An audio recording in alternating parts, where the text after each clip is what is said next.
Now to West Africa, and 10 years ago Sierra Leone was coming out of a decade of brutal civil war. British military intervention helped save the country and bring it to peace. Now the Republic of Sierra Leone Armed Forces, or RSALF, have progressed to the extent that for the first time they're deploying a battalion of troops into Somalia, another country plagued by civil war. In the first of a week of special reports from Freetown, Ali Gibson has been given exclusive access to see how British military teams are assisting with their training. Leo Battalion 1 are under attack from an insurgent and they must secure the area. Under British instruction, the soldiers advance to contact. This MRX is designed to prepare these troops for their upcoming deployment to AMISOM, the African mission in Somalia. One front, one rear. The 850-strong battalion will work as peace enforcers with the Kenyans in the southwest of the country, joining the 6,000 troops already deployed there by the African Union.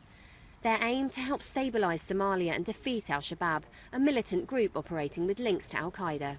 In totality, we want to be a force to reckon with in Somalia.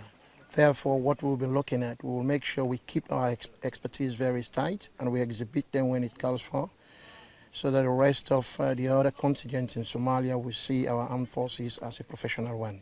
But the RSALF's resources on the ground are limited, so learning how to look after each other is key. Drills like casualty evacuations are practiced time and time again, so that when these soldiers deploy, these moves become instinctive, which could save their lives. The conditions that they are about to face in Somalia are extremely harsh, and there is a lot to prepare for. What's happening? What's happening? The blood. The blood's coming out. Good. Direct pressure. These soldiers' enthusiasm is clear, but there are challenges. There's obviously a language barrier. They know English, but not very well. Some obviously can't even read and write. So when I'm doing presentations, you know, it's a bit pointless. But the best way the RSALF learn is through practice. Practice, practice, practice. So they love it. They love practical. They love getting out and about and running around. Although they've already deployed a small company to Sudan, deploying on such a large scale to AMISOM is a first for the RSALF. They're going into very, very austere conditions against a forceful and determined enemy. So it is going to be extremely challenging.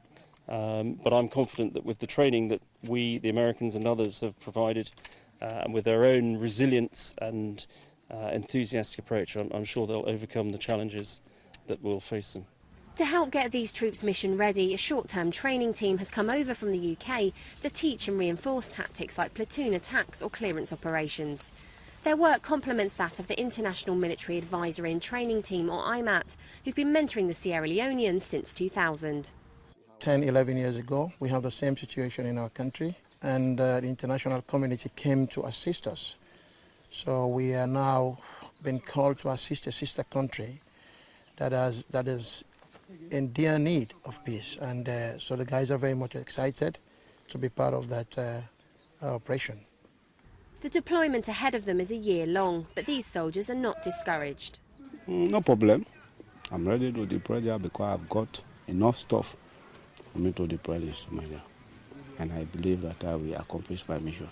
I know that they are Nigeria and the other country, they came here to help us, and that's why myself, I'm happy to go and help another country, because they have trained us properly to go and work for another country. The hope is that through the work of African forces, perhaps one day Somalia could follow in Sierra Leone's footsteps. Ali Gibson, Forces News, Freetown.